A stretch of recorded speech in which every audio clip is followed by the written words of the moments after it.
you did many things in your career. I mean, you've been active so far, almost 20 years in your career, which is pretty interesting because you're young, man. You are not. You start thinking about a 20 year plus pro wrestler in experience and everything. You think maybe of a 50 something man or a 40 something, but you see Mike Bennett there, and what shook me was that I started reading your biography, and you were in a tryout match for WWE on one time, and it was a Sunday Night Heat, man. You wrestled against Crime Time with your former tag team partner at that point.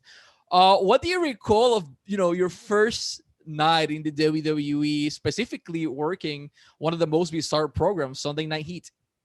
It's actually a funny story about that night.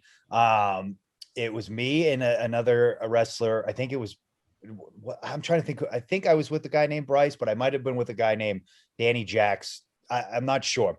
Anyways, we were wrestling Crime Time. It was my first time ever working for WWE. I was doing extra work.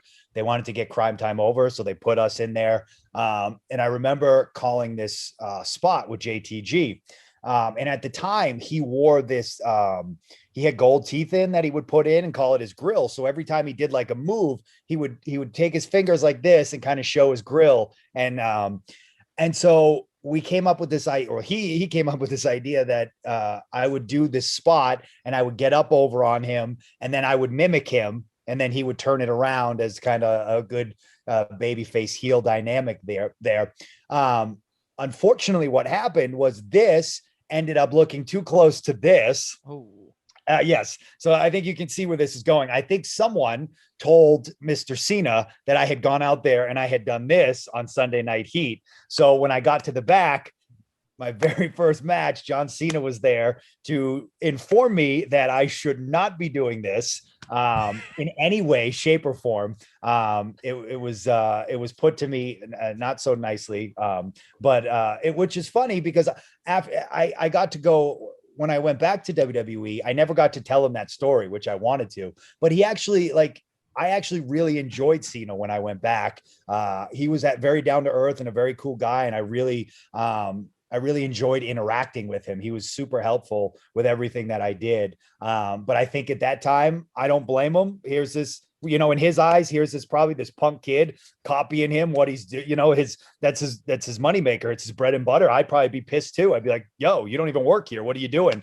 It was a simple mistake. I thought I was done. I went back to my hotel that night and I was like, well, I'm never working in wrestling again. John Cena hates my guts. But it just kind of makes a funny story. But at the time, I was like, I'm done. I'm never working again. That's it. John Cena's the top of the game and he thinks I just copied him.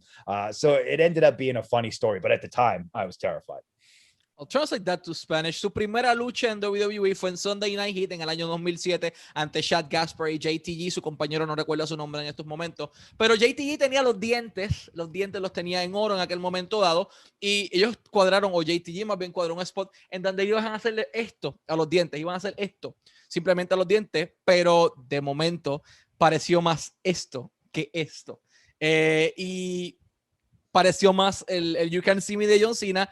Acto seguido, Mike Bennett, un joven Mike Bennett en su primera lucha en WWE, llega backstage y ¿a quién tiene ahí atrás? A John Cena.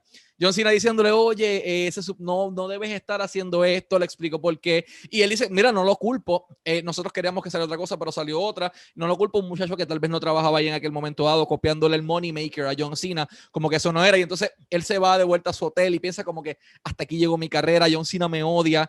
Pero no, ahora, gracias a Dios, todo fluyó excelente.